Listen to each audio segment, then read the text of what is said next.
lagi video yang ketiga sekarang. Ya, tidak lama kemudian setelah dikuburkan, akhirnya ayah itu mendapat pesan dari mimpinya selama 3 kali. Ya, mimpi tersebut adalah asal anak itu meminta ayahnya untuk memindahkan kubur anaknya ke tempat lain, karena anak tersebut merasa terganggu sekali karena di samping kuburannya tersebut ada orang yang sedang disiksa oleh Allah Subhanahu wa taala, mengganggu dia tidur di dalam kubur.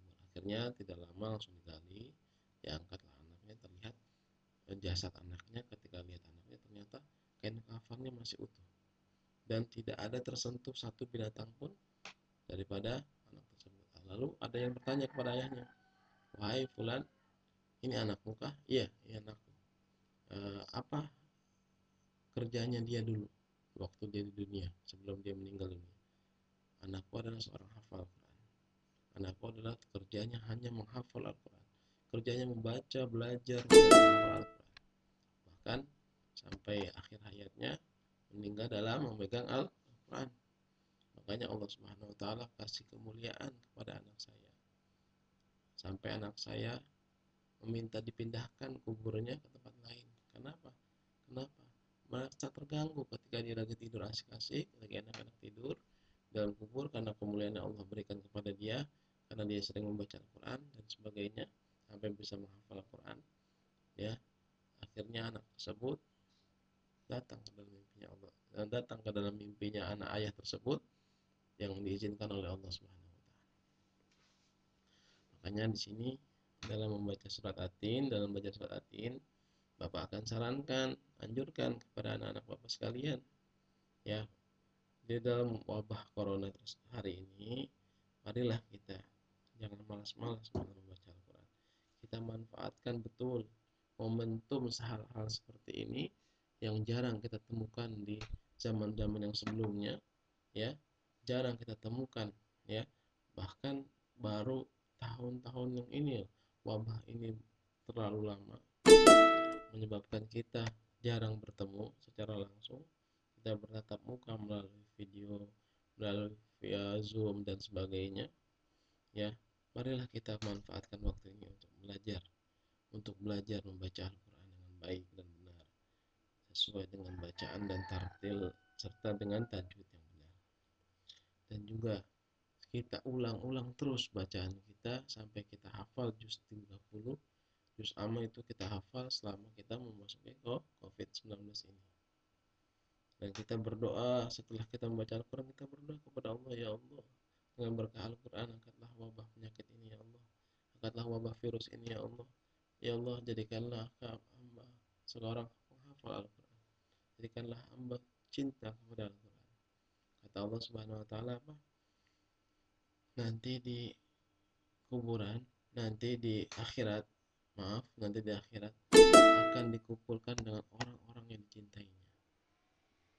Apakah kita akan dikumpulkan dengan Al-Quran, dengan orang-orang yang mencintai Al-Quran? Nah, siapa-siapa aja yang mencintai Al-Quran? Para ulama-ulama, para sahabat Nabi, bahkan Rasulullah SAW. Nanti kita bisa bersama beliau di akhirat nanti, berjejer, berkumpul, ya, dalam satu satu perkumpulan, di dalamnya ada Rasulullah SAW. Apakah kita nggak mau seperti itu?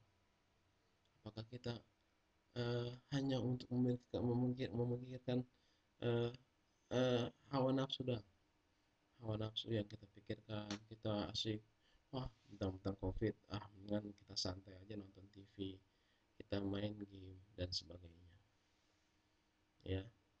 Bahkan disinilah akan terjadi murkanya Allah kalau kita berleha-leha, bersantai-santai untuk tidak beribadah kepada Allah, bahkan sholat pun malas. Maka dari itu Bapak anjurkan kepada anak-anak Bapak sekalian, marilah kita manfaatkan waktu kita untuk senantiasa, ya, senantiasa bertaubat kepada Allah Subhanahu wa taala dan menjalankan segala perintah Allah Subhanahu wa taala, yaitu sholat dan juga membaca Al-Quran. Dan satu lagi, jangan pernah melawan kepada orang tua. Kita sayangi orang tua kita cintai orang tua kita cintai guru-guru dan sayangi guru-guru kita, dan juga kita doakan orang-orang yang telah meninggal dunia, ya. Sering kita doakan setelah kita selesai sholat lima waktu, dan juga kita selesai sholat fardu, serta sholat sholat hajat dan sholat tahajud. Kita manfaatkan itu semua. Bahkan kita kalau bisa juga sholat taubat. Oh Pak, sholat taubat, memang kita maksiat. Sholat taubat itu dianjurkan. Mau dia maksiat atau enggak, kita taubat. Karena kenapa? Kita ini adalah manusia biasa yang selalu punya kesalahan.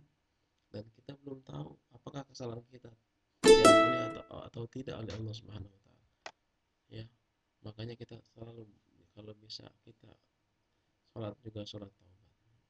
Tidak berpanjang lebar Bapak akan membahas, pokoknya intinya adalah kita lagamkan Al-Quran. Dengan berkahnya kita belajar surat At-Tin, marilah kita belajar Al-Quran semampu dan sekuat kita.